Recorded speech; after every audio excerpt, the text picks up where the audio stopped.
ভিভোর তরফ থেকে লঞ্চ হতে যাচ্ছে তাদের নতুন smartphone Vivo Y78 plus 5G স্মার্টফোনটি।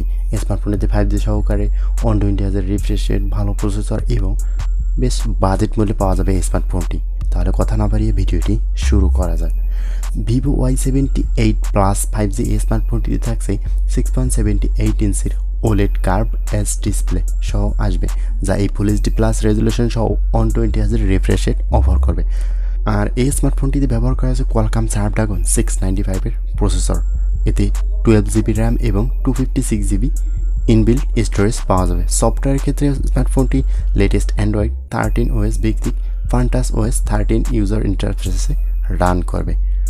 ফটোগ্রাফির জন্য ভিভো Y78 প্লাস 5G ফোনটিতে ডুয়াল রেয়ার ক্যামেরা সেটআপ ব্যবহার করা হয়েছে, যার অপটিক্যাল ইমেজ স্টেবিলাইজেশন ওয়াইএস সাপোর্ট সহ 50 মেগাপিক্সেলের প্রাইমারি ক্যামেরা এবং 2 মেগাপিক্সেলের সেকেন্ডারি সেন্সর ব্যবহার করা হয়েছে। আর এই স্মার্টফোনটির ফ্রন্ট ক্যামেরায় ব্যবহার করা হয়েছে 8 মেগাপিক্সেলের সেলফি ক্যামেরা। পাওয়ার ব্যাকআপের জন্য এই স্মার্টফোনটিতে ব্যবহার করা হয়েছে 4500 মিলিঅ্যাম্পিয়ারের একটি ব্যাটারি, যার সাথে ব্যবহার করা হয়েছে 48 ওয়াটের একটি ফাস্ট চার্জিংয়ের সুবিধা।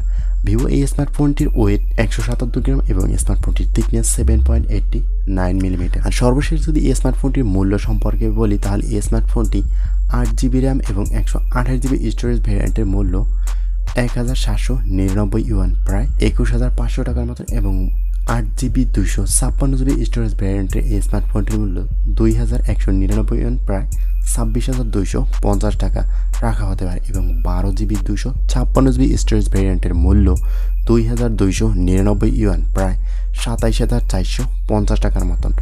তো এই স্মার্টফোনটি এইরকম বাজেট রেঞ্জে আপনার কাছে কেমন হতে পারে অবশ্যই কমেন্ট করে জানাবেন। আজকের ভিডিওটি এই পর্যন্তই, কথা হবে নেক্সট কোনো ভিডিওতে। আল্লাহ হাফেজ।